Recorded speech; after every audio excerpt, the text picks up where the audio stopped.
Prof. Hindra, tadi sudah saya bicara dengan kakak almarhum dan keluarga ikhlas merelakan almarhum trio itu bisa diotopsi. Tapi yang menjadi permintaan mereka cepat dong supaya jangan kelamaan. Bagaimana Komnas KIPI bisa mengeksekusi ini supaya jangan terlalu lama karena sudah ada izin dari keluarga untuk diotopsi?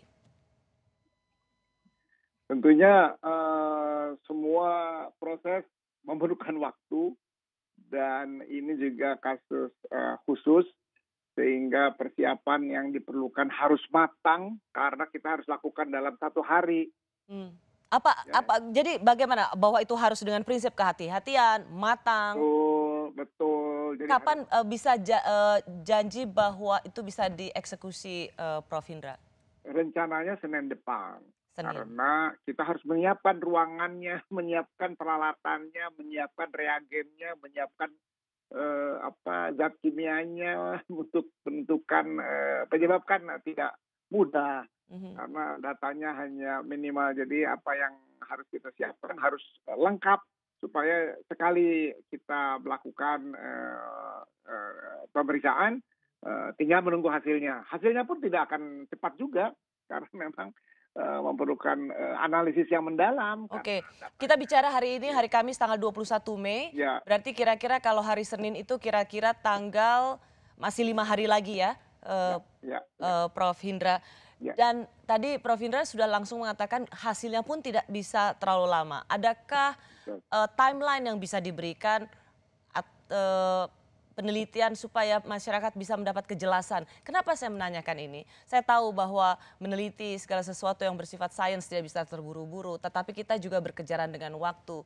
Dan jangan sampai ada ruang-ruang kosong yang kemudian orang menerimanya jadi ketika kita bicara soal AstraZeneca bukan untuk mengembalikan kepercayaan publik tapi justru menakut-nakuti mereka. Jadi perlu adanya kecepatan dan ketepatan memberikan hasil penelitian itu supaya kepercayaan publik akan vaksin AstraZeneca ini tetap tetap tinggi. Orang tetap percaya pada vaksin AstraZeneca. Ya, betul. Dan saya perlu tadi sampaikan bahwa dari 3 orang itu, yang satu meninggal karena COVID, yang satu lagi karena radang paru. Jadi tidak benar bahwa tiga-tiganya terkait sama vaksin COVID. Yang satu ini yang harus kita buktikan. Mudah-mudahan pemeriksaan dapat cepat dilakukan, mendapat hasil sesuai apa yang memang terjadi, sehingga bisa kembali mendengarkan masyarakat. Ya, jadi saya ingin supaya ini clear bagi Anda yang menyaksikan program Rosi di Kompas TV, ada 3 yang meninggal ketika mendapat vaksin AstraZeneca batch CT-MAV547. Tidak semua batch disuspend, hanya batch ini. Ada 3 yang meninggal. Tetapi tadi sudah dijelaskan oleh Prof. Hindra bahwa 2 itu terkena penyakit COVID. Memang ada 1 yang memang cukup. Terkena paru.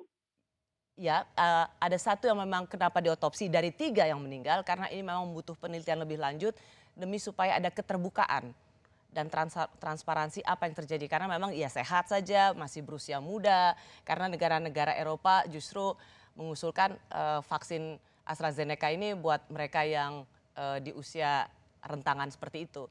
Jadi dari 3 yang meninggal hanya 1 yang akan diotopsi demi transparansi penelitian keilmuan. Begitu ya Prof. Hindra ya? Ya, ya. Ya, Dan baik. juga bahwa kalau sudah divaksin dengan batch yang satu, nggak usah dengan batch yang sama. Sorry gimana Prof. Indra? Kalau misalnya kan ada ratusan ribu yang telah divaksin dengan batch yang di-sustain.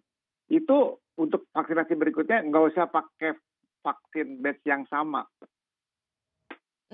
Jadi yang CT-MAV ini boleh dengan batch yang berbeda gitu kan? Betul, Oke. ya. Jadi Prof. Indra ingin mengatakan Bu Nadia, saya rasa ini Bu Nadia, Dokter Nadia bisa mendengarkan secara langsung. Ya udah kalau suspend aja sampai misalnya penelitiannya belum keluar. Ya udah yang 3 bulan misalnya di Sulawesi Utara, di Bali, di Jakarta harus divaksin lagi karena 3 bulan mungkin penelitiannya belum. Ya udah dengan batch yang berbeda. Bisa begitu Ibu Nadia? Ya, betul. Jadi memang kita tahu bahwa yang penting merek vaksinnya sama ya, Mbak Rosi ya. Jadi semua vaksin AstraZeneca dan tadi kan setiap batch sebenarnya sudah melalui quality control. Ya. Mbak Rosi mungkin kalau boleh saya ingin mengucapkan terima kasih ya kepada Komnas KIPI ini. Sebenarnya Prof. Hindrani dengan tim sudah bekerja luar biasa. Kita juga, saya sempat baca tadi ada di kompas.com bahwa untuk vaksin Sinovac pun juga sudah diklirkan ya bahwa kejadian-kejadian ikutan pasca imunisasi Ya. akibat dari vaksin Sinovac pun juga sudah diklirkan kasus itu tidak ada hubungannya sama sekali dengan vaksin.